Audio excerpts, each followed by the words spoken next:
we'd like to talk to you about your car's extended warranty. How extended do you need your car's warranty to be? That's the question, and the answer is AJA Sports Show. I don't know. Yeah. That makes sense. I think somewhere along the line. Also, welcome to the show. Today is all about LA. Well, I mean, Pretty we much.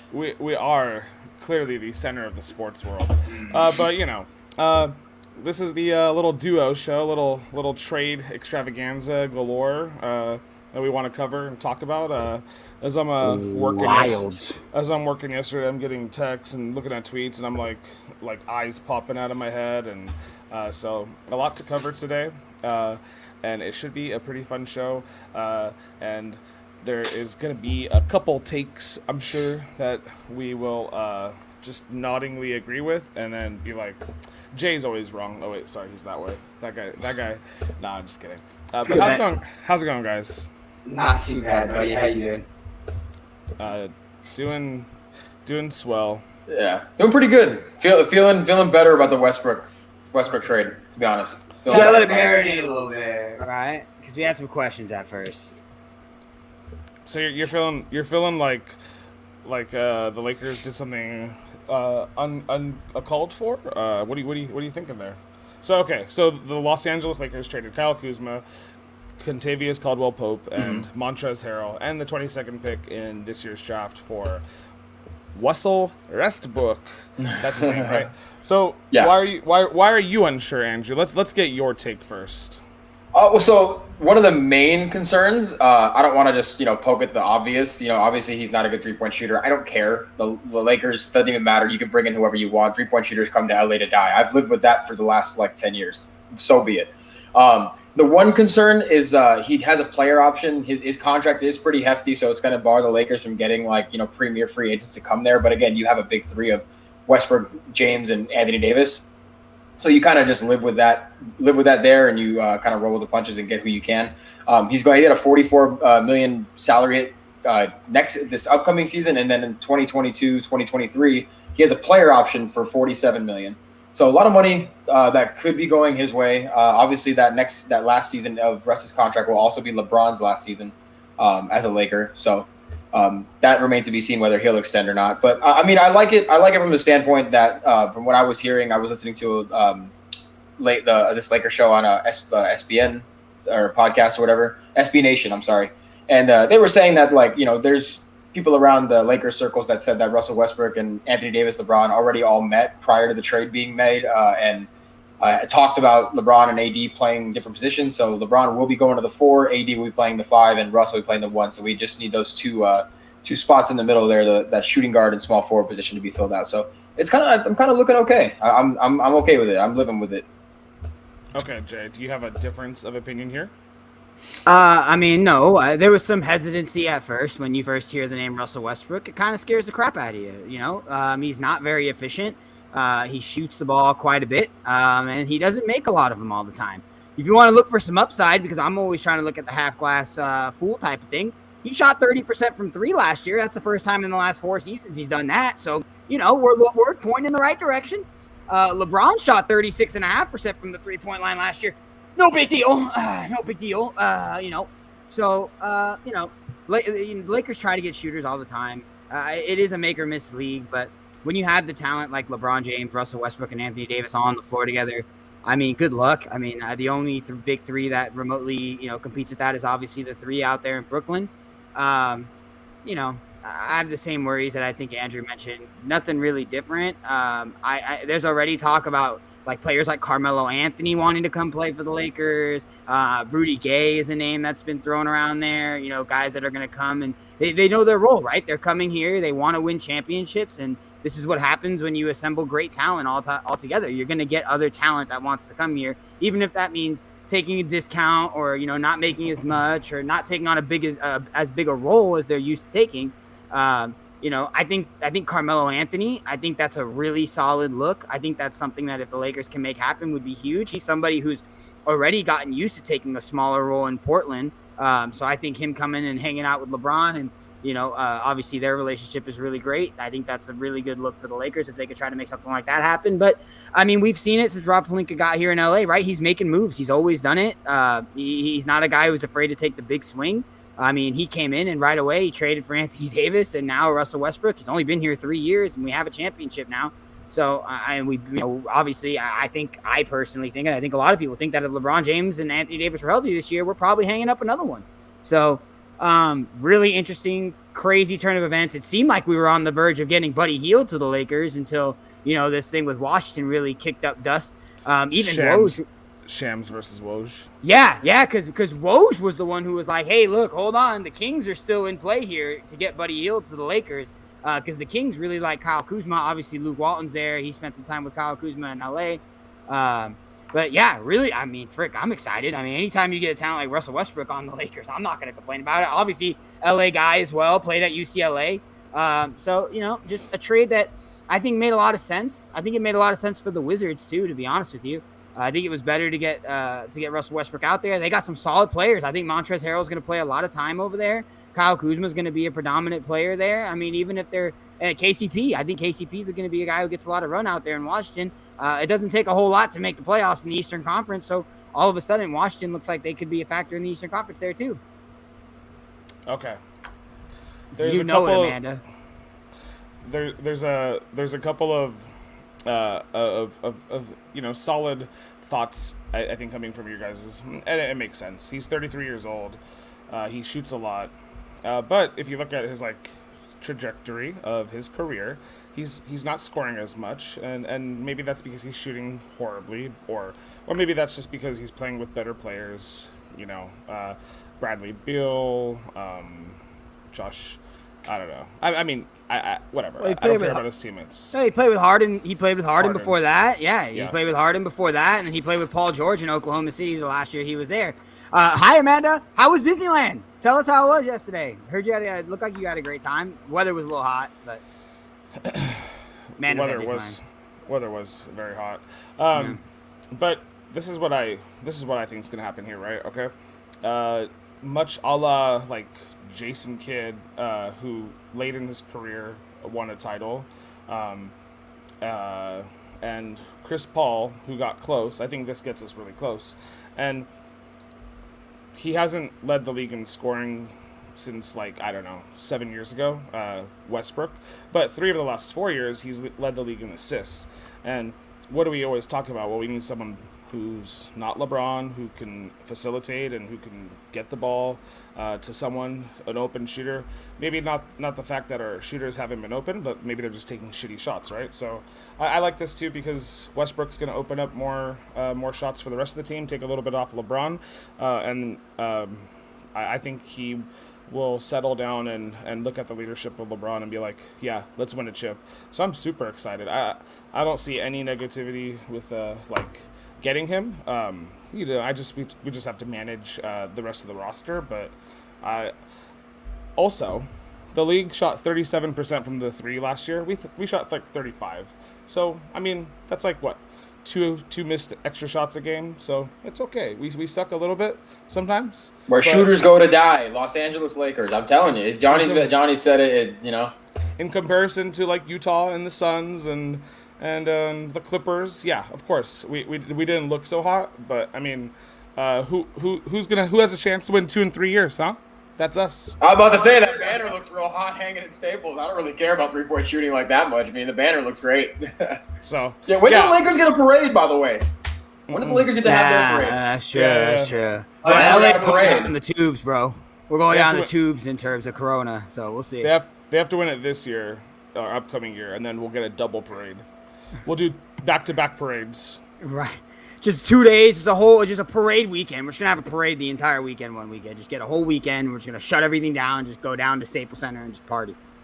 Web Slingers was dope. Nice. Yeah. I haven't been on it, but I want to go. Yeah, we haven't been yet. No, it's a pretty cool ride. Lakers and Dodgers. You know it. The Dodgers are working their way too there, huh, Amanda? We should have had one of those. We should have had one of those last year, but it's okay. Well, we'll just get it again, this upcoming year, right? We got this. It's kind of weird seeing baseball still going on because last year we were baseball was only 60 games, and so like it feels weird going back to an 162 game schedule. Let me tell you. But we just hit the trade deadline today. Like a couple of hours ago, the NBA trade deadline ended, and with it, a lot of players moving around. We'll hop off the NBA trades, and we'll get back to that in a little bit. Why not? But we could talk about. I don't know how to press buttons here. We could talk about some MLB trades first. So, sure, sir. Okay, so a lot of a lot of crap happened. So I have some teams here we could discuss, but I feel like a good place to start is the East Coast, the least coast. So usually we probably don't give the East Coast as much credit here, but New York both went for it here. So let me ask you guys, whose side of New York do you like better here? Do you like the Mets or do you like the Yankees? And I'll run off run off the trades that these guys made here right now. So the Mets traded for Javier Baez, literally like right at the deadline. They got Javier Baez, a relief pitcher, and some cash to pay, I'm assuming, Baez, for Pete Crow Armstrong from the Cubs. So don't know who that is, but so that was the Mets' latest trade there. And then just going down the list here, they acquired Mark Payton from the Reds. Don't know. Moving on, they acquired Rich Hill from the Rays for Tommy. Former Dodger alert. Left-handed pitcher. So, 41 years old, but I mean, he's actually been sub 4 ERA this year, so not too bad. And then they traded with us. We acquired. This was, I think, like 9 days ago. They got one of our prospects. Wild, man! It was wild today. It was nuts. Mucho nuts. Okay, and then the Yankees got Gallo, Rizzo, and Andrew Heaney from the Angels. So I think they got one more person. Let me look right here real quick. Andrew Heaney from the Angels, lefty pitcher who hasn't been like supremely doing well this year, but I mean he has some upside. Anthony Rizzo, obviously from the Cubs. The Cubs just got rid of everybody. So there was the SpongeBob meme earlier where Patrick comes home and he sees all these eyeballs underneath his shell, and he's like, "Who are you people?" That's literally the Cubs tonight. I don't know who the heck they're running out there, but let's make Amanda's day right now. Someone check on Bryant. Amanda, you're gonna have to catch his flight. He's on the way to San Francisco. He got traded too. They traded everybody. They literally, if you were wearing a Cubs jersey, you're gone. You're not on the Cubs anymore. Nope, you're gone. Did they trade Chris Bryant? I thought they didn't. He went to the Giants. That's what I saw earlier. Yeah. Yep. No, it's confirmed. The trade is finalized. Chris Bryant to the San Francisco Giants. That happened at the trade deadline as well. Amanda's freaking brains about to start coming out of her ears, bro. Yes! I imagine you're like screaming this in terror with both fists like this, Amanda, right? That's how you're looking right now? They definitely did, yeah. Yeah. And then, I don't know. The Yankees, so the Yankees upgraded too. So pretty much we're looking at it. The Mets got Javier Baez. That's like the big one. And the Yankees got Rizzo, Gallo, and Heaney. Which side do you guys like more? I mean, it's the Yankees, right? Yeah. I mean, getting Javi Baez was huge, but getting Gallo, getting Rizzo, adding to that pitching staff, I think it's definitely the Yankees. They are in a tough spot. I mean, they're 8 games behind the Red Sox as of today when I checked this morning. Well, that was an easy question for you. So who's making the playoffs with these trades then? Who do you feel more comfortable putting your little your fake money on? Probably the Yankees still. Ooh, really? Interesting. Yeah. You have a different. I bet on talent. I'm pulling up the standings real quick, just to refresh my memory. I just want to take a peek real fast and see where for both teams lie, because I did. Yeah, the Mets are in first place in their division. So the Mets could probably have made the playoffs regardless of their additions. I don't know. The Yankees have just been pretty disappointing, but when you can throw out, I mean, now you look at their lineup, you've got Gary Sanchez, Gleyber Torres, Giancarlo Stanton, Aaron Judge, Joey Gallo, who I tweeted out last night on our Twitter account. He's had the most. He has the most home runs by a left-handed player in the major leagues over the last 5 years. With I believe it was like 136 home runs over the last 5 seasons. It's kind of like going back to Amanda's comment. It's like those Yankees they look scary. Like if they can put this together, I mean, what pitching staff is going to be able to slow them down? You know, like the Yankees really went out and just added just more ammunition to the already like bandolier of 50 caliber that they have sitting in their dugout, which is kind of crazy. But again, they have to hit, and Stanton can't be, striking out with bases loaded every week because he's been prone to do that lately. So I think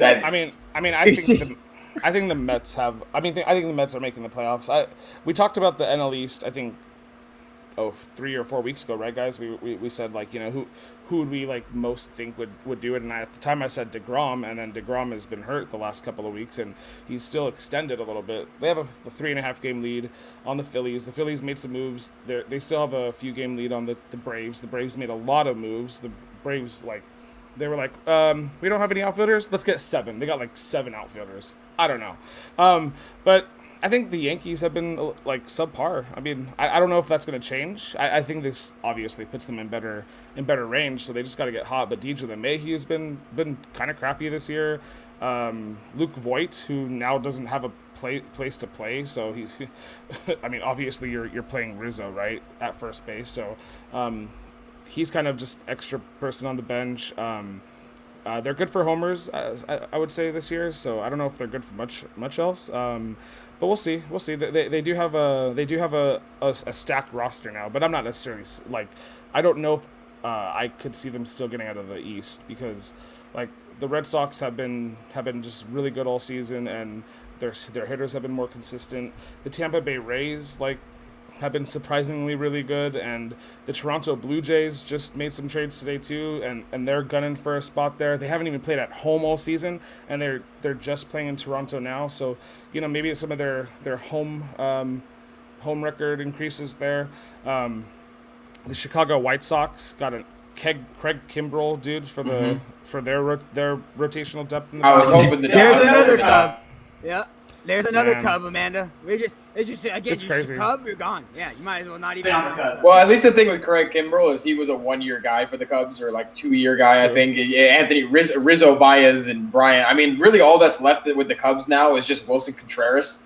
And the Cubs fans will tell you till they're blue in the face how much they love Wilson Contreras behind the plate and what he can do, but. I mean, that's all you have now. So good luck. You got 36-year-old Jason Hayward in right field. So, yeah, retool for next year. Maybe next year, right? Did we pull this one up? Yeah, this is probably the best phrase for the Cubs. Yeah, for going in the next season or something. And they'll say it for another 99 years because they won't win another championship for another 100 years like the last one. I think the Yankees are going to have to make it as a wild card. I think the Red Sox are just playing too well. Even the Rays are above them right now, and the Rays have been solid all season. It's going to have to be in the wild card, and that's where I think they'll make it, is in the wild card. So I think right now, I'm pulling up the wild card right now. They're 3.5 games back to the wild card. So Tampa Bay and Oakland are in the wild card right now. Yep. So Seattle's still in the mix here, and Seattle probably won't hang around too much, I would say. So, but yeah, they do have a shot for sure. It's just the one game wild card is crazy still, right? Like it's kind of for a sport like baseball. Right? Like, of all the 3 sports to have a single game wild card, it's not baseball. Like, baseball is a war of attrition. Like, my bullpen versus yours, 1 through 9, going at each other for a few games. And baseball's like, nah, screw it. We're just going to give you 1 game. Good luck. We'll see what happens. I mean, literally, you could just have an off day and no one hits for you. And the next day, you're going home. Like, at least in the NBA, you have an off day. No one can hit the broadside of a barn. You can always wake up tomorrow. You got another shot. I mean, it just didn't make – when they implemented it, it didn't make sense to me. I think they were just trying to add excitement to the game. But, I mean, 3 games? Can I at least get 3? You play 162 regular season ones. Just chop off the 3, give me 160, and give the wild card a couple of extra games. Why don't you? Holy Toledo. For real. Tell me all about it. Okay. All right. Let's talk about Oh, we're gonna get to this. I have something to say about this real quick. But yeah, I just wanted to pull it up for 1 second. Losing Ruiz does hurt. Kybert Ruiz, by the way. Just talk about the Dodgers. All right, we made it from the east to the west. Screw everybody else in between. They're gonna win back to back now. Like I told Andrew in a text message the other day, I was like, these injuries, though, but like the Dodgers traded Kybert Ruiz, Josiah Gray, 2 other guys, whatever, for Max Scherzer, Trey Turner. I mean, now Seager can play second base or third base to spell Turner when he needs to, or Trey Turner can play second base because he can do that too. I think that's the expectation, yeah. Scherzer, where do you put him in the rotation? Do you put him behind Julio Urias, who's got steel balls, who doesn't care who you are, he'll pitch to you?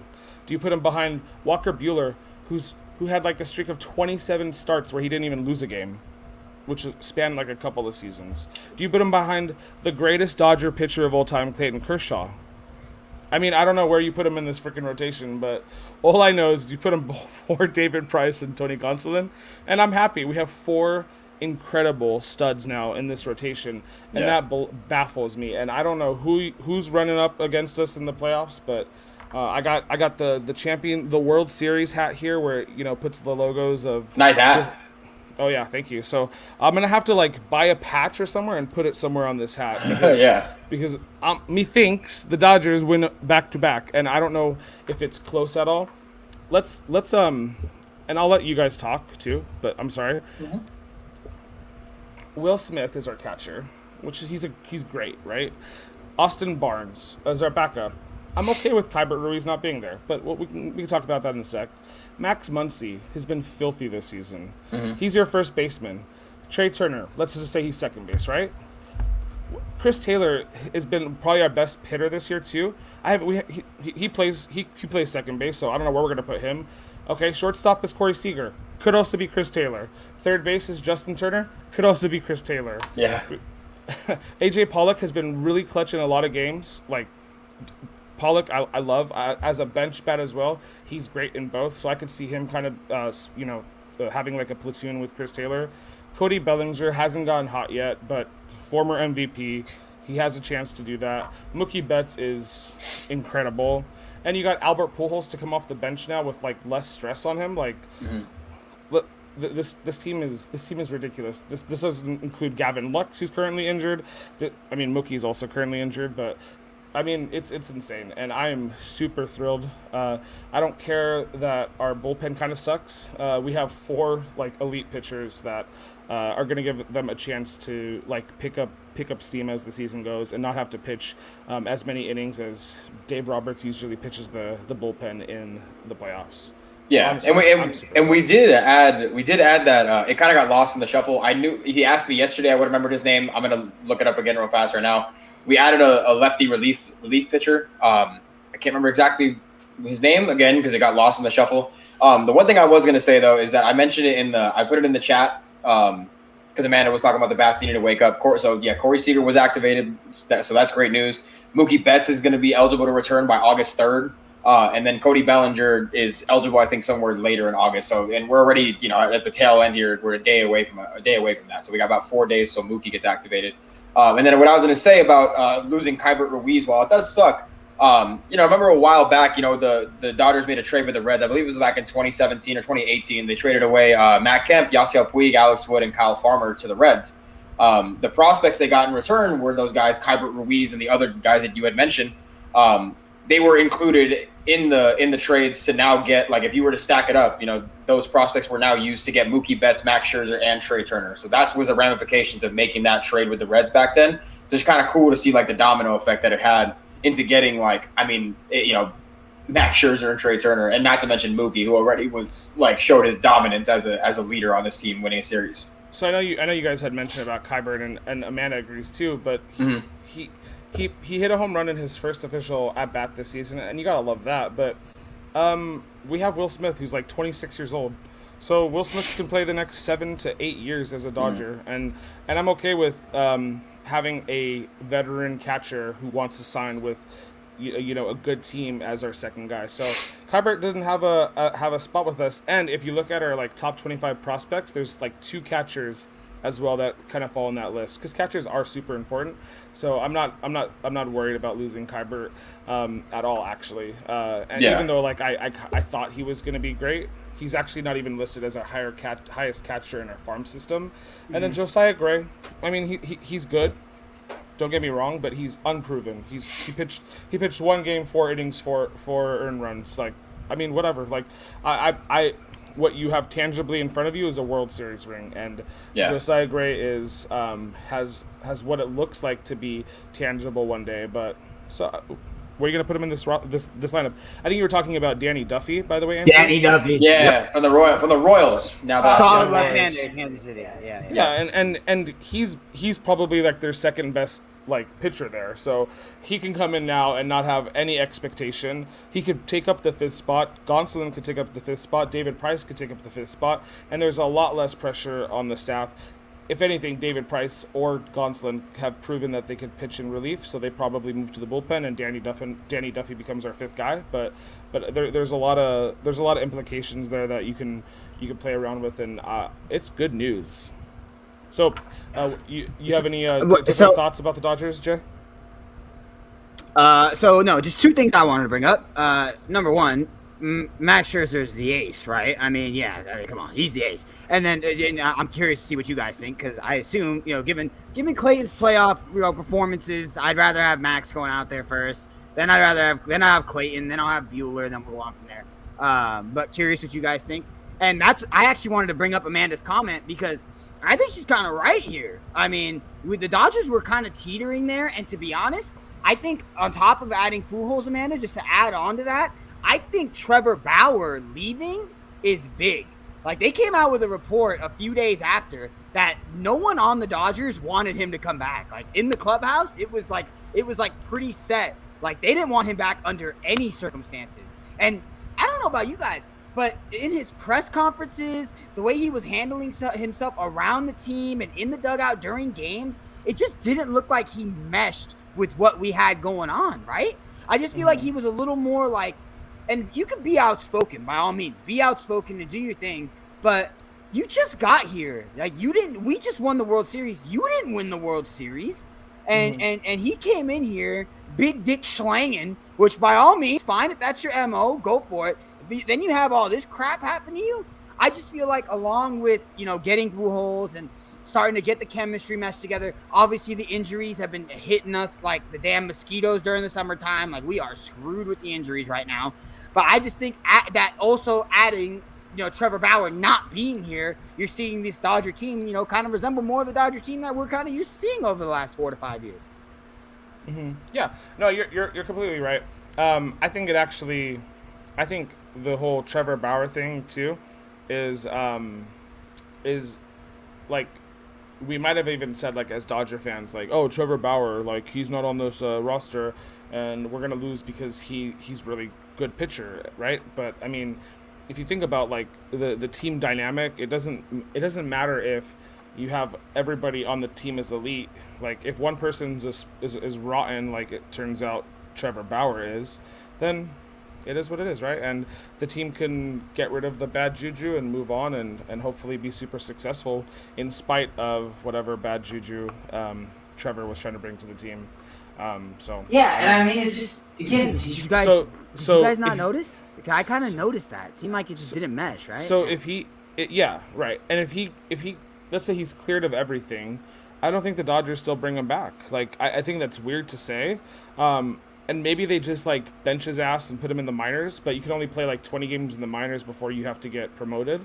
If you're not like injured or something. So I don't know. Maybe they try to bring him back for the playoffs or something. I'm not sure, or you just designate him for assignment and possibly like kind of trade him to another team and maybe get some like cash or whatever out of it. I agree, man. I just think there's no way you can bring him back at this point, honestly. And I mean, just my personal opinion, don't come back. I don't want you back. You do. We were pretty. I think all three of us have given our takes on this thing a little bit here. But just in case you haven't heard it, I'll tell you right now. We don't like it. We can't stand it. You do anything to a woman, sayonara. I'm good, bro. Like it's the lowest thing that any man could possibly do is be disrespectful and put a woman in a situation like that. So, by all means, gone. Don't want to see you. If it's up to me, he'd never be in a Dodger uniform again. He'd never be I mean, it's going to take a lot for him to come back to the MLB in general. I mean, you know, he's got legal proceedings to still go through here. So, I don't want to see him. If they bring him back to the playoffs, we got some bigger fish to fry because that's not good. He'll be pitching for, like, some, like, Asian or, you know, Latin country next year. I don't know. Okay, so the Wild Wild West.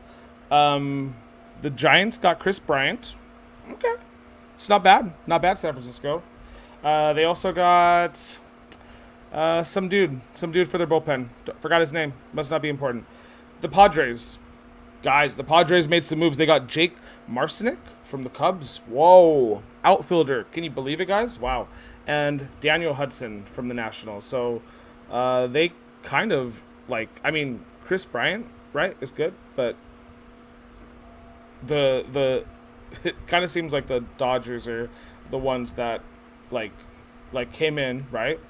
They're like, and we got this. Like, I don't know if it was close with any other teams, but the Dodgers for some reason attract the trades because they're just a great organization from, you know, bottom up. So that's why Trevor Bauer needs to get the hell out of here. Yeah, well, I have a proposal for the MLB and for Rob Manfred, if you happen to be listening right now. If the Dodgers do run the table and repeat and win the World Series, what we need to do is from October 2014 when Andrew Friedman was hired, we need to retroactively revoke all of the Executive of the Year trophies and just award them for the last 8 years to Andrew Friedman, because this is absolutely, like, this stretch that he's on in terms of bringing in talent to this roster and being able to win the NL West, because like, if they win the NL West this year, guess what? Now it's 7 years in a row, not 6 years in a row winning this division, which is now a division that has the Padres, who are already self-proclaimed South California Kings, but they're in third place in this division. They were in the running to get Scherzer and Trey Turner, and we haven't even talked about it. We talked about like Scherzer and Turner coming in, but I mean Trey Turner leads the league in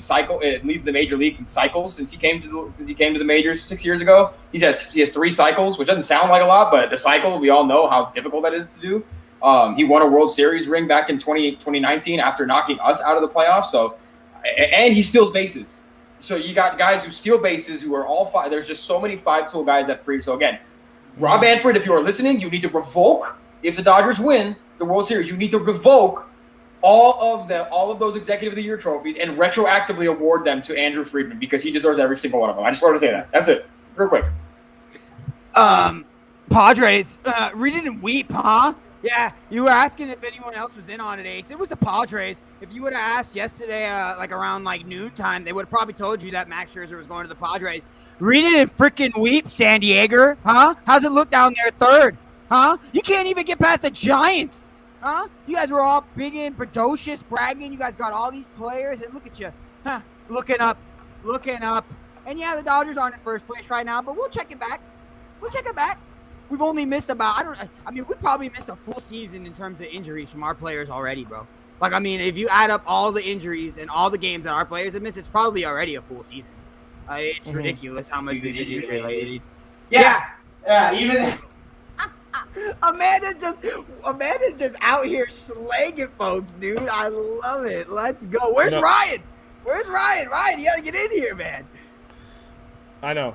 For real. Hey, Shohei's leading into a home run still. That's good. Shohei's gonna hit 100 home runs, and it's not gonna matter.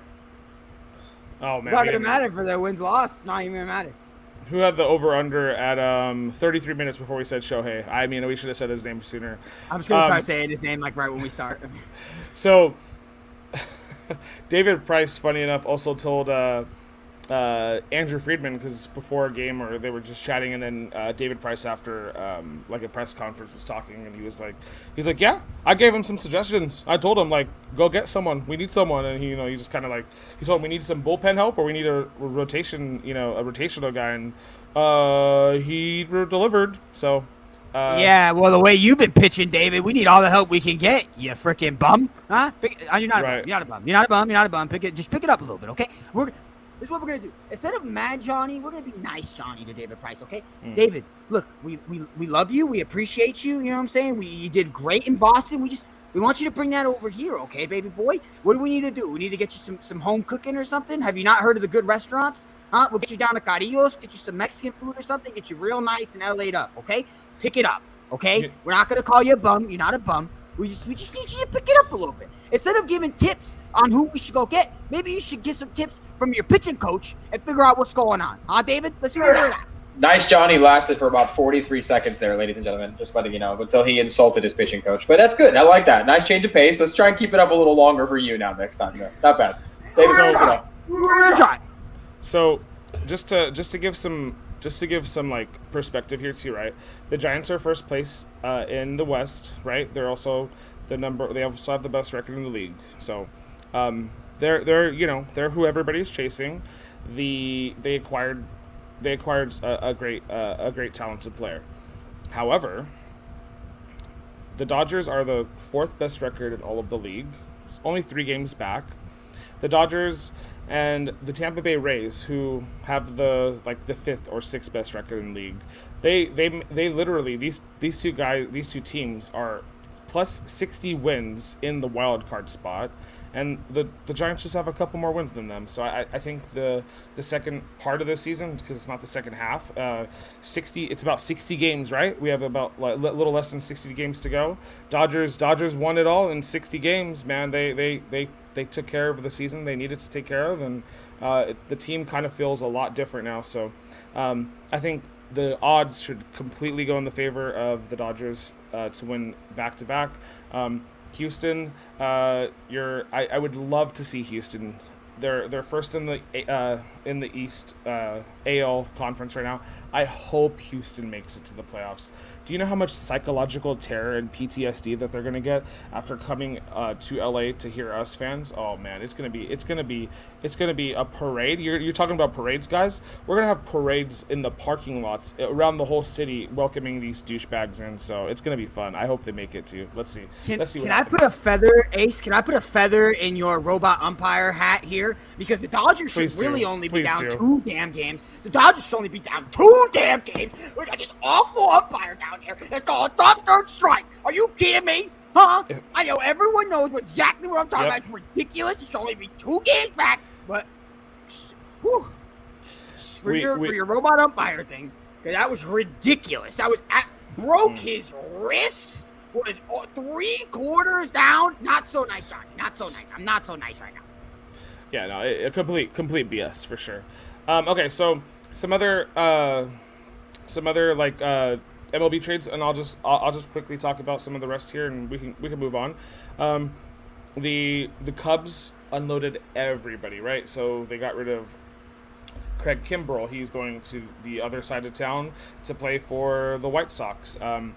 They got rid of Javi Baez, Chris Bryant, Anthony Rizzo, Andrew Chafin, who's a nice bullpen arm, and Jake Marcinek that I said to the Padres. Okay, so their team is different, right? Tanking, we got it. They weren't even going to make the playoffs. The Toronto Blue Jays, they're fourth in the AL East over there. So they picked up Jose Barrios from the Twins, who's probably like a really good number 2 or 3 guy. Brad Hand for the bullpen has been pitching well. And they got Joakim Soria, who was closing games for the Arizona Diamondbacks. So I actually don't hate that move. Gives them some bullpen depth because they've lost like 3 or 4 guys to the 60-day DL this year already from their bullpen. The Oakland Athletics got Starling Marte, and he's a nice hitter, plugging him number 2 in that lineup. Matt Olson's been crushing so far this year. They got a lot of decent like rotation guys too. So I think the Athletics should make the playoffs. The White Sox improved. They got Kimbrel, as we said. They got Cesar Hernandez from the Cleveland Guardians. We'll talk about if we like that or not in a sec here too, and some other bullpen arm. So the White Sox first place, looking to keep that. The Marlins seemingly just traded away some of their guys. And there was some others, but whatever. We don't have to talk about everything. But trade deadline. I think we all give it here. I think we all give it this.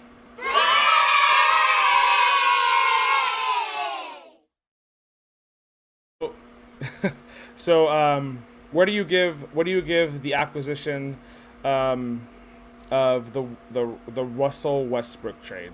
I didn't ask you. Sorry, we were supposed to give out aces today. Oh, okay. We doing basketball right now? Yeah, I just wanted to ask you that real quick, and then we'll talk about basketball. It's 5. Andrew, what do you give him? Yeah, I locked my answer in for 5 as well. Yeah, Let's do. it's got to be 5. Yeah, We had to. Okay, so sorry. Okay, so yeah, baseball, man, it was crazy. Every year we kind of say like, oh, it's arguably been the best trade deadline. This one had to be it, right? Like, I'm not going to look back at the era of old trade deadlines, but this one felt like it was like, wowzer. I always feel underwhelmed after MLB trade deadlines. Like usually, like in the years past, it's always like, oh, this big guy's gonna move. Nothing. Like I get a couple of relief pitchers, and that's it. You know what I'm saying? The Dodgers are the ones who have been making the big moves over the last 5 years, anyway. So no, this was 100% the greatest trade deadline that I remember in a long, long time. And then throw it up with the NBA draft yesterday and all the signings and all the crap that we've been hearing from the NBA. It's been the NBA ended, and I was like, oh boy, this is going to be rough now. We got nothing but baseball. Let's see what happens here going forward. And no, it's been great. It's super. There's been a ton of sports stuff going on. You even got the damn Olympics if you're into the Olympics, so go for it. Right, yeah. Our Olympic champions only get like 30,000 from winning a gold medal. But like, bro, they have to hold day jobs, dog. Like they're like teachers and accountants and lawyers in their spare time. They condition their bodies the whole freaking year. You better win a gold because you're trying to make your freaking your yearly salary at the Olympics. I'm sure that shit gets taxed too. Machado's trade to the Dodgers, get -1 ace. Okay, yeah, Yep, exactly. Yep. Oh, yep. Maybe we need to do the reverse scale. Maybe I need to introduce that. Like, we'll think about it. I'll figure it out. Okay, so the Pistons took Cade Cunningham. The Rockets drafted Jalen Green. Cavs drafted Evan Mobley. Let's just start there. Cade Cunningham was obviously going to go number 1. What are your guys' thoughts about number 2 and 3, though? We kind of talked about Evan Mobley off screen, but you want to share on screen? Yeah. Johnny will know this. I said it yesterday. Jalen Green's my favorite player in the draft. From what I've seen, he's just kind of got. He's got a lot of what I like. He played in the G League. He played for the G League Ignite team. He played alongside Kevin Porter Jr. before Kevin Porter Jr. Elevated up to the NBA, and then if you guys remember from last season, he had a 50-point game playing for the Rockets. I believe it was against the Cavs, his former team. So Kevin Porter Jr. is a guy who can really ball. He has what was that? Is it swipe left or right if you like them? I don't know. I'm trying to do that. Swipe right. I'm gonna swipe right on Jalen Green. He averaged 18 points a game, 7 rebounds, 7 assists. He's really long, about 6'9", got a great wingspan, can shoot, has a great handle for a guy his size. And obviously showed it in a league that's pretty comparable to what you see at an NBA level. A lot of guys lately, Chris Middleton just won a title. He's the graduate of the NBA G League. So obviously there are examples of sustained success in the NBA. And I think looking forward, if you're the Rockets, you kind of got to like the core of you have John Wall, KPJ playing the 2, Jalen Green now, and Christian Wood. It's not terrible. You may not win games right away, but you're young, you're long, you can shoot. Minus John Wall. But yeah, Jalen Green to me, I think was my favorite pick, and most people expected him to go exactly where he went. Yeah, I agree. I know you're a big Jalen Green fan. I am as well. I just think Cade Cunningham is just a little bit of a cut above in terms of his tough shot making, in terms of his NBA, the way that his game transitions to the NBA. Cade Cunningham is not as much of like a freak athlete. I guess that's like the biggest knock that I've been hearing and I've been seeing on him. He's not a freak athlete, but I think that helps him transition even better because he's grown up having to take tough shots and he's able to create space, just as Jalen Green is phenomenal at it as well. These were the 2 guys that were not misses for me. I mean, they were going to be 1 and 2, just depending on whatever order. If Jalen Green wowed at the Rockets, at the Pistons workout, then I think he would have went 1. But once we heard the rumblings that Cade Cunningham was going 1, there was really no shot that Jalen Green wasn't going to go 2. the big news out of this draft is that people legitimately think that Evan Mobley, Jalen Green, and Cade Cunningham in any other draft are all first picks in drafts. Like any other time that they're coming out, if they didn't all come out together, they are all number 1 picks. That is how talented, that is how much their games seem like they're going to transition to the NBA. And I think this was a great draft, pretty much for everybody except the Raptors, in my opinion. I'm a huge Jalen Suggs guy, so we'll get to that in a second. But I was telling the boys, coming off when we were in the, the green screen before the show, Evan Mobley, I like him going to Cleveland. I don't know how much I like him playing alongside the non-shooting, floor-spacing Jared Allen. That's 2 7-footers. I mean, and watching the Lakers for the last 2 years with Anthony Davis, it's not something that I'm a huge fan of. I've been banging the table for Anthony Davis to move to the 5 already for quite a while. I think that's when he's the best. I think that's the basketball we're in now. And I think Evan Mobley as your starting 5 is unbelievable. He can pass. He's got good shot that, is only going to get better the longer he's in the NBA. He's not going to come in and knock down 3-pointers at a 40% clip, but he can damn well shoot it. He's a playmaker as well. Great off of the screen and roll. He's also a great rim protector at 7 feet. So I think it makes a lot of sense for them to go there. Now, I don't know what's next with Jared Allen. And Andrew mentioned that it sounds like they're really intrigued with playing them both together. Not my cup of tea, not what I'd be looking to do, but go off Cleveland. I think he's a great player. I think he's going to need the room to shine, right? And we see it a lot now, and I'm telling you, just look at Andre Drummond, right? I mean, Jared Allen cannot shoot. Like, it's not like Jared Allen kind of shoots. Jared Allen does not shoot if he's not in the paint. So once you start to get 2 people in there that are 7 feet tall, one of them doesn't have a handle, you start to see it gets clogged up really fast. I mean, shoot, that's some of the talk with the Lakers is, with LeBron, AD, and Russ, you don't have enough shooting, it's going to get clogged up. Well, look at what's going on here in Cleveland. So that's the only thing. I don't know what they're going to do with Jared Allen. It sounds like they're looking to maintain him and keep him on the roster. I would probably look to go in a different direction. But I think those 3 were the 3 that we were all expecting. Okay. Yeah, I think Cleveland, real quick, just on Cleveland real fast. They're really excited about they're excited about the prospect of rolling out a starting 5 that looks like Colin Sexton, Darius Garland, Isaac Okoro, Evan Mobley, and then Jared Allen. That's just what I was hearing and seeing from Cleveland basketball heads and stuff on Twitter when I was scrolling. I don't really have a lot of faith in that. I heard there was at the end of the season. Ace, you and I talked about it. I think Colin Sexton was thinking about being moved.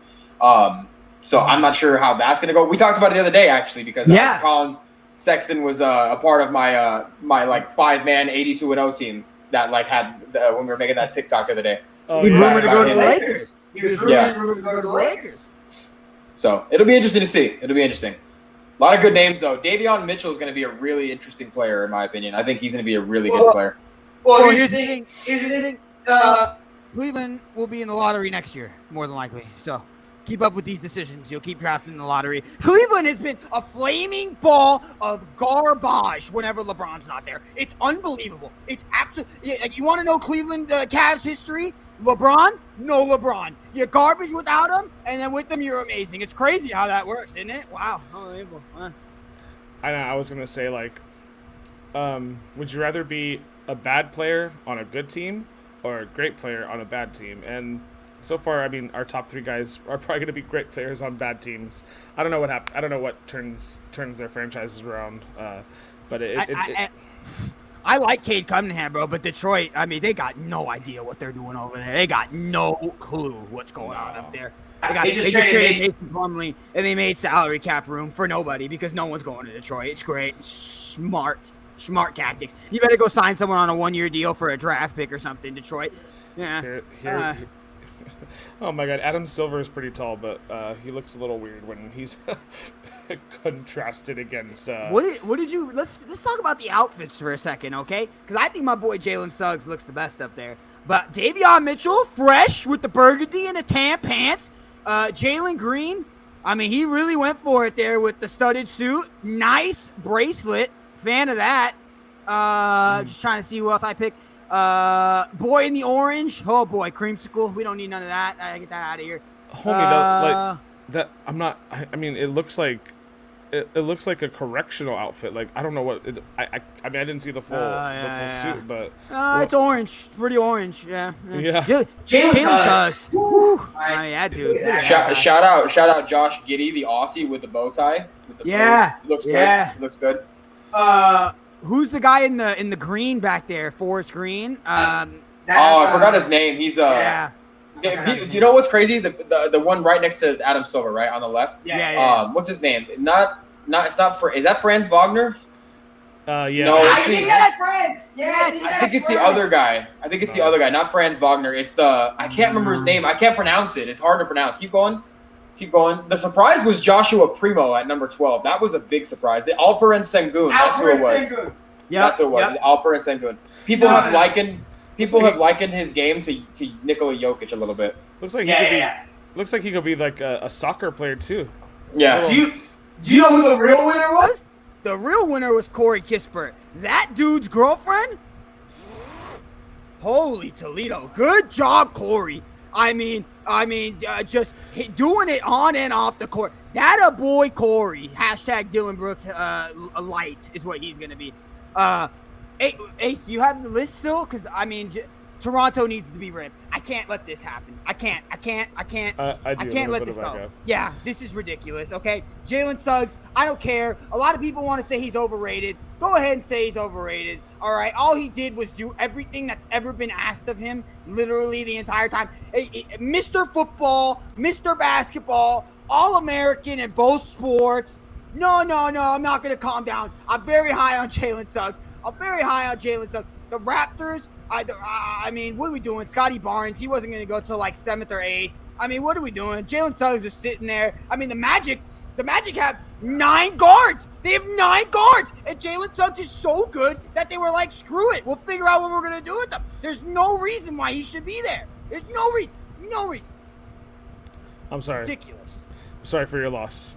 Yeah, I'm... Is a well-run organization to go there. Hey, you muted yourself, buddy.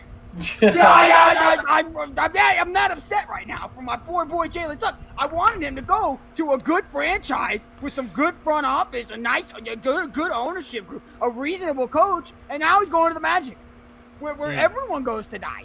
I mean, the Magic have drafted 5 guards in the first 4 picks of the draft the last dang 5 years, and every one of them trash, absolute trash. Man, you make a great point. Okay, absolutely, man. Okay, so some other NBA trades. The Pelicans cleared up some space, and then the Grizzlies were able to move up. So the Pelicans sent Steven Adams, Eric Bledsoe, and the 10th pick, who was Zaire Williams, and the Lakers 2022 pick. So next year's pick, protected 1 through 10. I don't know, but the Grizzlies got some nice players. Well, Eric Bledsoe apparently is not going to be there, from what it sounds like. Early indications are that he won't be part of the Grizzlies. And then Jonas Valanciunas and the 17th pick, who is Trey Murphy, went to New Orleans. So, I mean, I like the pick for Memphis, who were able to get in into the playoff play-in scenario this year. But yeah. I think getting Jonas Valanciunas was huge for the Pelicans. I was just about to say, I think that's a pretty good addition. I think going forward, the Pelicans are going to want to see. I think they should put the ball in Zion's hands a little more, and adding a guy like Jonas Valanciunas, who's proven can be a spot-up shooter off a pick and roll, can get to the basket, can play solid rim protection defense. It'll take a lot of the weight off of like Zion's shoulders in terms of like having to play like help defense, especially. Because he's, for what he is and what he can do, he's explosive and he's a great defender, but that's really not where you want him to like shine in the NBA. He's going to do it a little bit. So to get him a little bit of help, I think is going to do a lot of wonders. Brandon Ingram is obviously a great, one of the better scorers in the NBA already now that he's become established and come into his own. So not a bad little big three there. I've always liked Joe Val. We talked about him a couple of times on the show. Jonas Valanciunas is just a consummate professional. He's 17 and 11. You're guaranteed almost every single night from him. He's a great fantasy guy. So yeah, I don't know if you had any more to add to that, but that's basically where I was going with the Joe Val. Yeah, go ahead. Sorry. No, I was gonna say he shot like 65% or something like that from the restricted area. So yeah, I mean, he's clutch in the paint. What were you gonna say? No, just the Pelicans made no sense last year. Like, they were a team that I was really high on coming in, and then they made a bunch of moves, and I was like, It made no sense. I need to take a step back, bro. Like, yeah, No sense is nonsense, right? We have Zion Williamson, right, who is unbelievable in the paint. So the natural thing to do is to go get Steven Adams, who's just a lump on a log that sits in the paint and can't do pretty much anything else. He doesn't guard on the pick and roll. He's one of the worst pick and roll defenders the NBA has pretty much ever seen. He's so bad. And then on the offensive end, if he's not getting a little baby hook or a dunk, he's useless. I mean, even setting screens, people are like, oh, he's a good screen setter. Well, what about the second part on the screen? You know, the pick or the pop or the roll part? Because he does neither. He's got no explosiveness rolling, and he can't shoot and hit the broadside of a barn. So it didn't make any sense. So I thought that was a huge trade for the Pelicans. It took them getting rid of Stan Van Gundy, I guess, to do it. I mean, I kind of feel bad for Stan. I mean, he's not the one making those moves. You know who it is? It's Dave Gilbert, attaboy, another Cleveland disciple, another Cavs, a front office member who couldn't do anything without LeBron James out there making the moves. Finally, he made one that made some damn sense. I'm heated right now. We haven't been on the show in a while. I got a lot of oof to get out of it.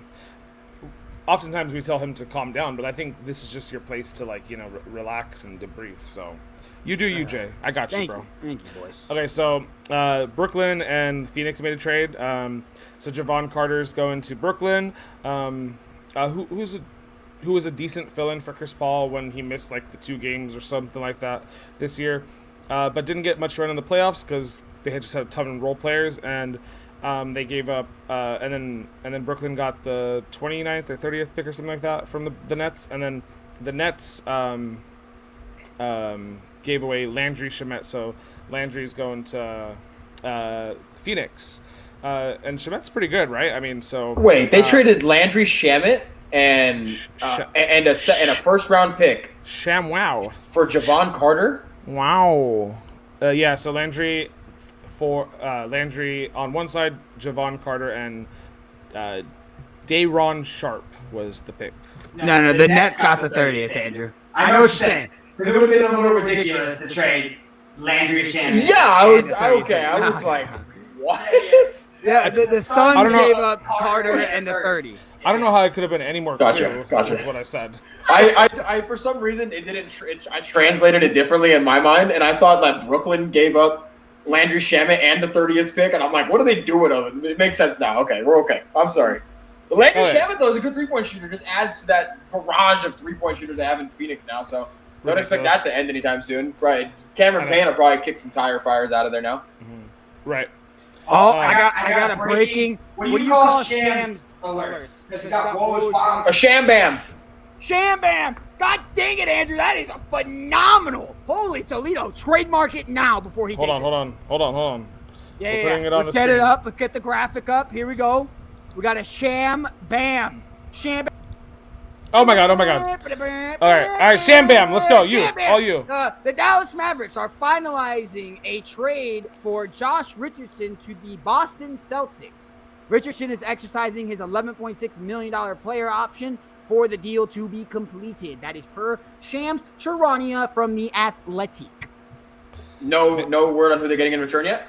No word yet on who is going there. That was 22 minutes ago. He just says that that's where he is going.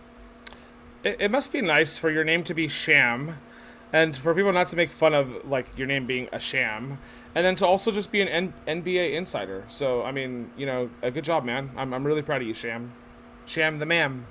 Dude, Josh Richardson was so bad when he was on the Mavs. It was unbelievable. I remember when he went there, and first of all, the Mavs got rid of Seth Curry. Biggest mistake you could have ever done. Best Curry brother there is. I don't know what you're doing. So. Totally kidding, everyone. Take a step back. I'm at the way. Okay. No, seriously, though. Josh Richardson was absolutely terrible. He was abominable last year when he was with the damn Mavs. So, good riddance. I mean, good Lord. I like Luka, so I'm trying to get Luka some help over there. And they bring in Josh Richardson. He goes in and shoots like 23% from the three-point line. He probably shot a little better, but I tell you, it wasn't much better.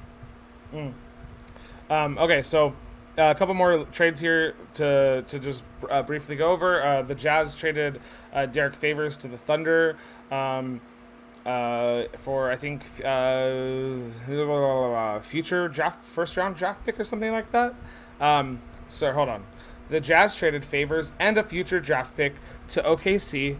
OKC has like 37 first round draft picks now. I don't know what they're gonna do for a future second round draft pick and cash considerations.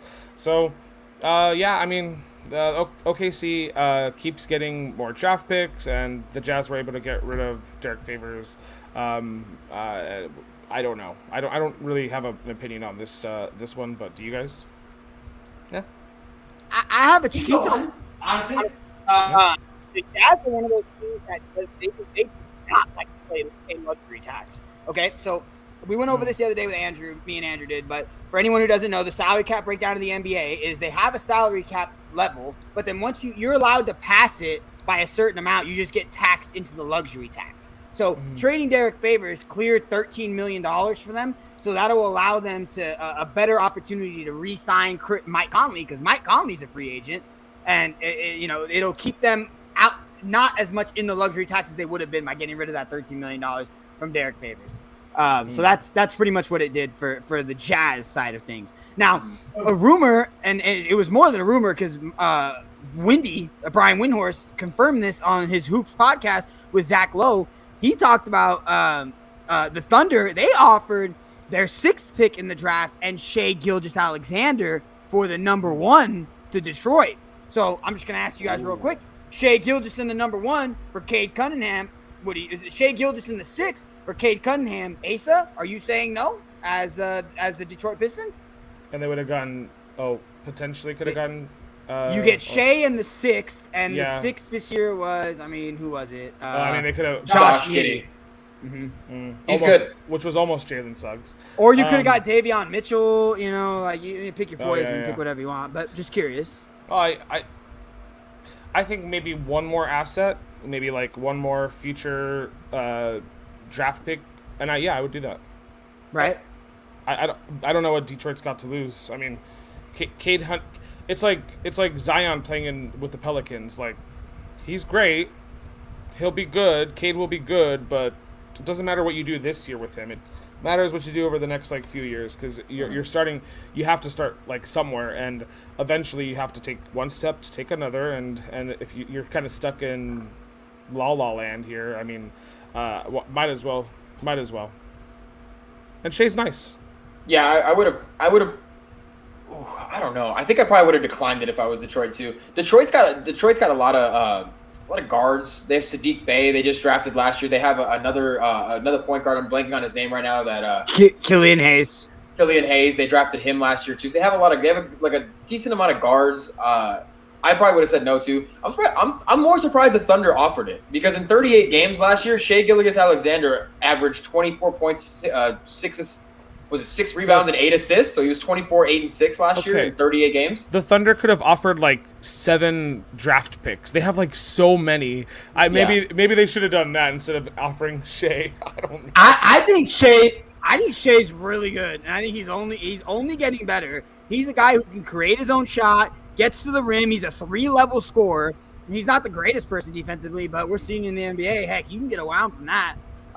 I just think Cade Cunningham, you're asking him to come in, and he's going to have to be unbelievable. Because, I mean, you mentioned Zion Williamson going to the Pelicans. God dang, man. Compared to what Cade Cunningham's coming to, Zion Williamson went to Weenie Hut Jr. I mean, this dude, Cade Cunningham, is coming into a bonfire there in Detroit. At least Zion had a few pieces around him with Lonzo, Brandon, Josh, a few guys who have been in the league. Then they obviously got Stan Van Gundy as a coach, but good Lord. I mean, yeah, I think I'm on the fence with Asa. I would have been pretty close to saying yes. So you throw in a couple more things there.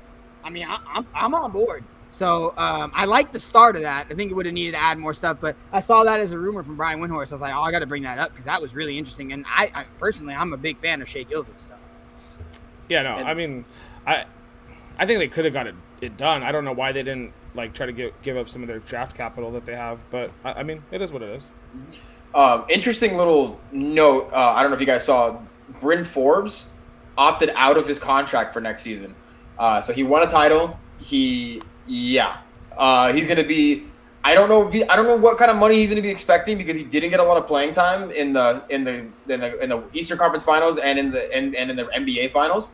A lot of that had to do with his inability to defend at all three levels on the court. So that's obviously something that's going to be a concern to NBA teams. But in terms of just a pure shooter, obviously in San Antonio, every year he was in San Antonio, over 40% from the 3-point line. His 1 year in Milwaukee, I think he shot 43% from the 3-point line. So he's going to be a big name to watch. I don't know what he's going to go for. The Lakers are probably going to have to, if I know I'm going to go right to them because obviously that's who we're going to be talking about the most and worried about the most.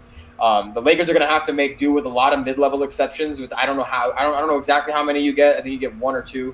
And maybe some veteran mins. I don't know if Bryn Forbes is going to be willing to take something like that, but the opportunity now to go play with Russell Westbrook, along with James and Davis, is something that he may not want to pass up. So Bryn Forbes will be a name to look out for. A really good 3-point shooter. Obviously, defensively, he's a struggle, but once you get 3-point, kind of makes up for what you're going to pay for him. Just want to throw that out there, let you guys know. Okay. Last NBA trade, and then we don't have to take too much time on this, but Tristan Thompson is going to the Kings. Chris Dunn, Bruno, Silencio Bruno, Bruno Fernando, and the 2023 second-round pick are going to Boston, and then Atlanta is getting DeLon Wright. So Tristan Thompson, Spida, Halliburton, Javion Mitchell, play-in tournament. That's my thought next year. Get rid of Bagley, then we'll talk. They're trying. They're trying to move Bagley. Hey, nobody want him. I don't blame him. Yeah. They're trying to move Bagley, bro. I mean, I know he's been offered up in a few trades, and people were like, "Woof, no, thank you." So who's the bigger whiff? Just Marvin? Is it Marvin Bagley or is it Jahlil Okafor? Which Duke big man? I'm not going to include Jabari Parker in it because Jabari Parker just literally dealt with an onslaught of injuries, and so just between Marvin Bagley and who did I say? Jahlil Okafor. And Jahlil Okafor. Yeah, I'm sorry, blanking. It's Jahlil Okafor. Is it Jahlil Okafor? Wasn't he the number 1 pick? 2. No, 3. Because it was Markelle Fultz, D'Angelo Russell, Jahlil Okafor, I believe. I think you're right. I gotta double check. I think Bagley was the 4. Bagley was the 2. Oh, dang, bro. I got to see how Bagley's career goes, bro. As long as he can stay in the league a few more years, it's probably going to be Okafor. But Okafor was horrid. I mean, Okafor looked like he was walking in quicksand. So Jahlil was number 3. Jahlil Okafor was number 3 in 2015. And then Marvin Bagley was number 2 in 2018. But I'd probably say Jahlil just because he's been in the league was in the league since 2015. More chance to prove yourself, I would say. I don't know. Okay. Sounds like you were asking a buy or sell question, right? Let's do one of those real quick. It's this week's buy or sell. My beard in there. My beard. I look like a fucking hobo. Did you see my beard in there, guys? Okay. What? Just look at my beard. Don't look at anything else except my beard. It's this week's buy or. Dude, I was unkempt. Why didn't you guys tell me anything? I like it. It was quarantine. It was COVID. I thought you looked good. Thanks, man. Thanks. But look at me. Look at me now. I'm nice and trimmed. Oh, mine's getting a little longer than usual. My Atlanta. We all gotta get the weed whackers out here in a minute at the shaving party, Ace's house. Well, yeah. If Amanda had her way, she was calling us out on that a little while ago. If you remember. Amanda. Yeah. Do we need a hobo? Oh my gosh. No. Yes, we do probably. Just with that photo though, it has to be that photo. Who was clicking the comment with me to put it up there? Who was going? Okay. All right, buy or sell, guys, and Amanda, you can answer too, and wifey, if you're still around, love you can answer too. So I just saw this while Jay was talking on one of his rants. I was just looking through the internet. Just kidding, Jay. Love you, man. Okay. Andrew Cuomo makes baseball New York's official sport. But basketball fans are a little upset. Do you buy or sell that, he wrote it into legislation or some crap today. What do you guys think about that? I'm gonna probably sell. I think I'm gonna sell that. I mean, I guess with the Yankees. The Yankees have 27 world titles. The Mets have a few. But I mean, New York is just like, I mean, I'm not even from New York, but I know what Rucker Park is. Like, I know like the kind of like culture that basketball is in New York. Like, Rucker Park is where everybody goes. KD has had like iconic games at Rucker Park. Kobe has had iconic games where dropping 60 points in like little pro-am games at Rucker Park. Like, it's just more of the culture for. I get it, but like I don't like it, so I'm gonna sell. Jay, what do you think?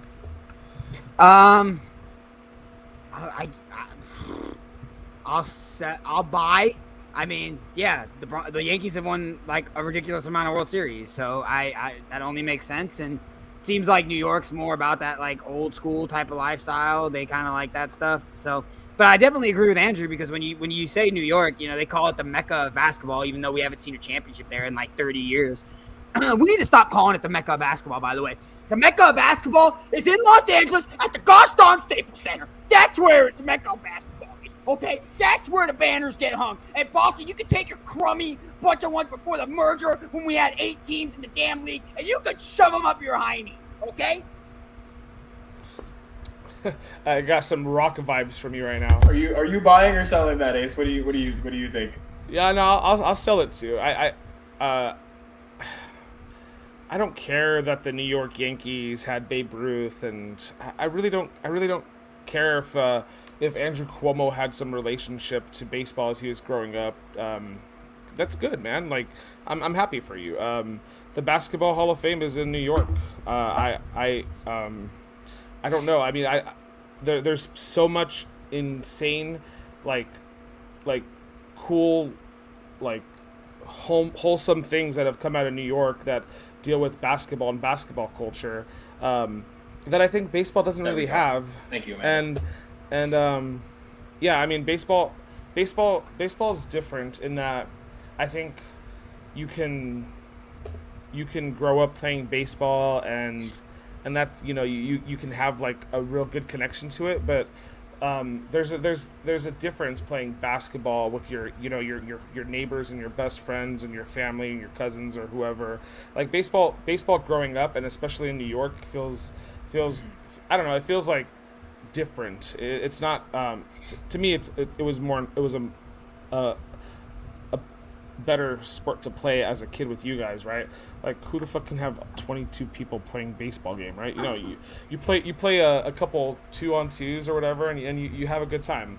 I don't know. I think baseball's overrated sometimes, and Andrew Cuomo is weird, so whatever, man. Yeah, he's struggling over there in New York. I'm pretty sure he should have already been gone already, right? What's going on over there? We're not a politics show, but my girl AOC says you gotta go. I'm following my girl AOC. You gotta go. You know? AOC 2024. Mm-hmm. Oh, dude, she is feisty. Just to reaffirm my sell, I just want to give you the top 5 players that this like one. These are 5 players from New York who have come from the state of New York: Michael Jordan, Kareem Abdul-Jabbar, Julius Erving, Carmelo Anthony, Bob Cousy, Donovan Mitchell, Bernard King, Kemba Walker, Chris Mullin, Nate Archibald. Yeah. Just to name a few. They were born in New York. They didn't even go over there. Like, not even all of them played over there in New York, but they were all. Bernard King obviously played for the Knicks, and he was the hometown guy. But like, so that's why I began. And I don't know why he even had to do it, but I'm gonna sell. I'm gonna stop talking about it. Next one. Okay. Well, I don't have a lot. I don't have a ton. I just kind of wanted to talk about that. Okay. How about this? We love AOC. We do. Okay. Buy or sell the Olympics so far. Have you guys been paying attention? Have you guys been watching? Do you guys even care? This is gonna be real easy for me, dude. I'll stop you right in your tracks. I'm gonna sell. Okay, we got COVID going on. That country is being ravaged by COVID, and the United States sees that there's some kind of prima donnas that sends people over there that are not vaccinated and who don't want to follow COVID protocol. So right now, the Olympics can bite me. And then Simone Biles gets backlash.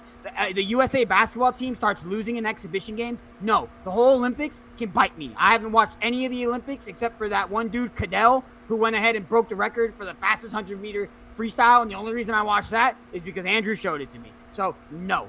Sell the entire Olympics. I'm good. He's good, everyone. Okay, Andrew. Yeah, you don't have to buy it either. I mean, I'm setting you guys up to sell today. I'm only selling it for the Simone Biles thing that Jay just mentioned. The backlash and for just Charlie. I'm not trying to get too political in here, but like Charlie Kirk called her out and said that like she's not a true American because she didn't play. He's pathetic. He's pathetic. It's such a. It's just pathetic. That's it. I'm just gonna leave it at that. I'm gonna sell just for the simple fact that the USA doesn't deserve to have people there right now. I like the Olympic sports. I love the soccer's been great. I've been watching soccer. I've been watching other Olympic events like swimming and stuff. And one of a guy who tore his Achilles 3 months ago from the Russian Olympic Committee won gold in men's Olympic what's it called gymnastics. Like, are you kidding me? Like. So I'll buy that portion, but I'm going to sell very, very hard the backlash that's going towards Naomi Osaka even caught backlash from people in Tokyo because she wasn't Japanese enough to light the torch. It's all a bunch of a hooey. It's all stupid. There's caveats that everyone throws at everything. Like, it's just not good enough that she's a quarter Japanese. She has to be a full like she's a quarter Japanese, she's a quarter American, she's a quarter Hispanic. Like she's all these different things, and she's the greatest at her sport. And you're gonna criticize. You're gonna find that one thing. Get out of here. You find one thing to criticize people. It just happens on a daily basis. I'm sick of seeing it. Have you guys been paying attention to any of the Madden ratings?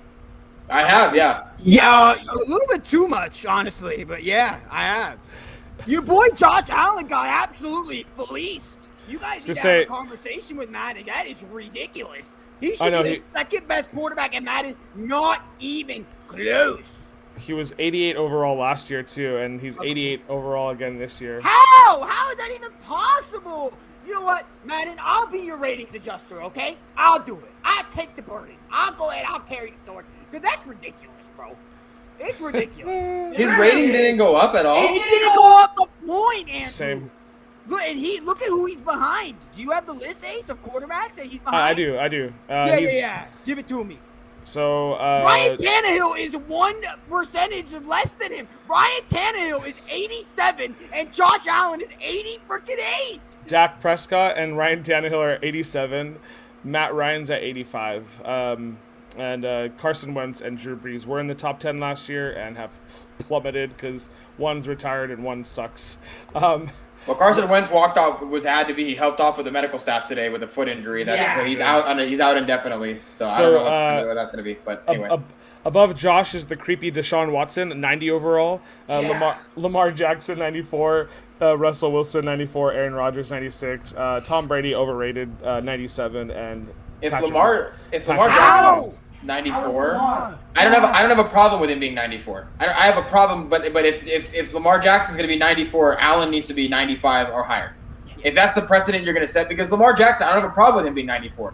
But between his speed and his ability, like he's already shown, 94 is fine. 93, whatever. He could be but Josh Allen has to be. That's ridiculous. Isn't that unbelievable? There was a few. It's just laughable. I mean, even last year, like people were returning. Last year, Madden, as a consensus, Madden 21 got a 0.4 out of 10 star rating from its consumers. A 0.4. I have it, Andrew and Asa. You know too. I've been buying every Madden since like 2000. I used to own every Madden from like 2000 to 2012, and I purchased the last few. It doesn't change. It's the same thing. You might as well just let me get a roster update every year and just let me add the new players in and just keep the interface the same, because you don't change nothing. You don't do nothing. And then you come out with these ratings. How in good Lord is Josh Allen in 88? He is clearly the second best quarterback in the league. I mean, are you kidding me? I mean, what, him or Aaron? I guess, but I'm taking Josh Allen every day of the week and twice on Sundays against Aaron Rodgers right now. I mean, if I got to win a game tomorrow, I'm taking Josh. I don't know how you're so calm, mate. I don't know. I'm an underdog, so I'm used to being told that I'm not good enough, and you know there's other people better than me out there, and I'll just prove them wrong. The Bills are the same way. Okay, we're gonna do 2 last stories, and then we'll call it a day here, folks. Okay, it's a feel good and a not so feel good. Okay, so first, Mr. Stark, I don't feel so good. I don't like where this is going already. Don't do that. Spoiler, apparently, I guess. Okay, this kind of sucks, and I don't feel good about this, but just wanted to bring it out there. Ex-Steelers star, this just dropped not too long ago. Troy Polamalu has the virus. He was a week from now is supposed to be enshrined in the Hall of Fame. So doesn't look like he's gonna make it to his Hall of Fame enshrinement. I just wanted to say that sucks. He said his family's doing well, and the CEO or president of the Hall of Fame are like they're disappointed for him, and hopefully he can recover fast. But usually it's like a 10-day timeline or whatever, or 2 weeks, 10 days I believe, that you can like travel anywhere. So that kind of sucks. I don't have a feel good quote, but I just wanted to talk about Terrence Clark real quick. So I was happy with what the NBA did yesterday. I have a clip if we want to show it, but just honoring him, and just man, freaking bawl your eyes out just watching last night. But the freshman out of Kentucky, unfortunately passed away in a single car accident in LA in April. But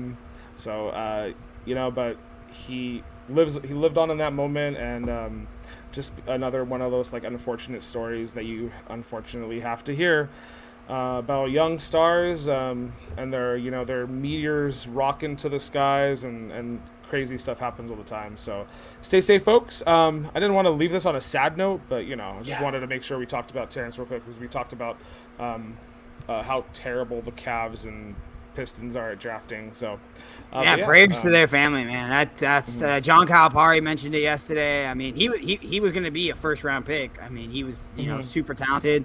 Had opportunity to go out there and do something for his family that I imagine no one else was able to do. Make it to the NBA, and a lot of times, like, we talk about it, just making it to the major leagues and all that, making it to the big time. A lot of this stuff, man, like, these families have not ever had like the generational security that they very well may, just by one person making it.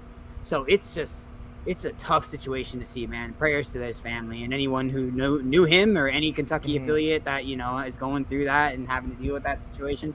It's really tough, and the draft only brings another opportunity to shine light on it. So be safe on the roads, man. I'm a big proponent of that. I hate that. My phone does not touch my hand when I'm driving. My mom calls, and if it doesn't go to my car, I won't answer, or Andrew won't answer because he's normally driving with me.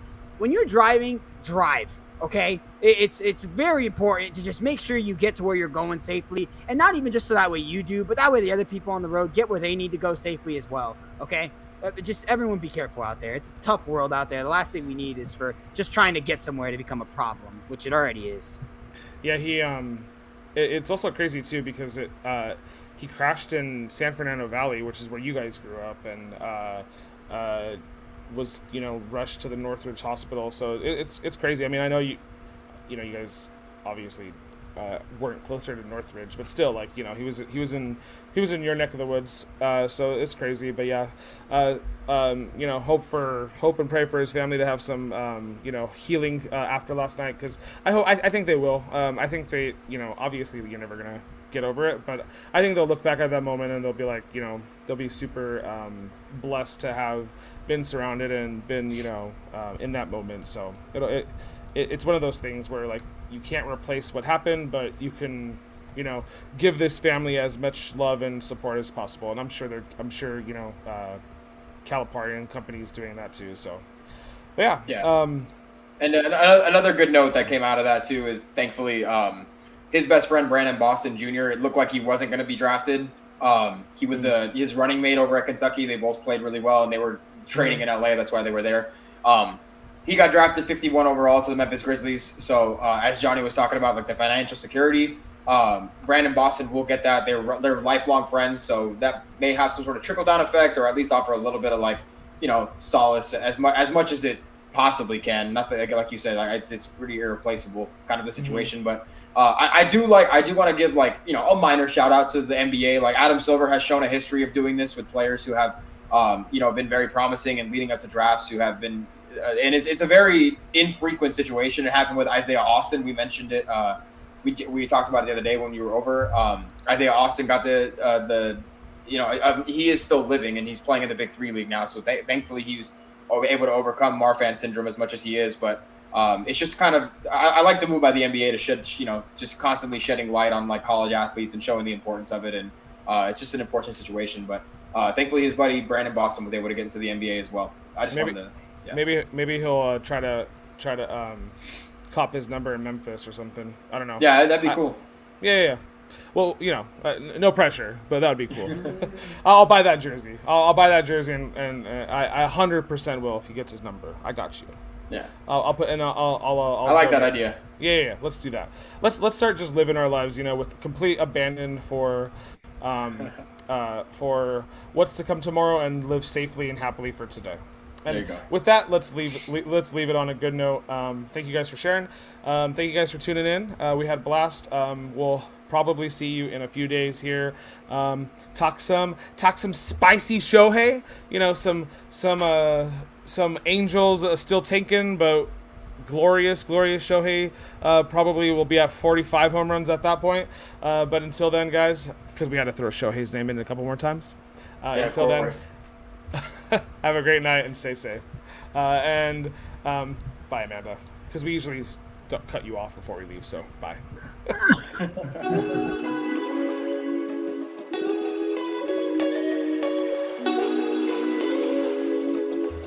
Adios, amiga.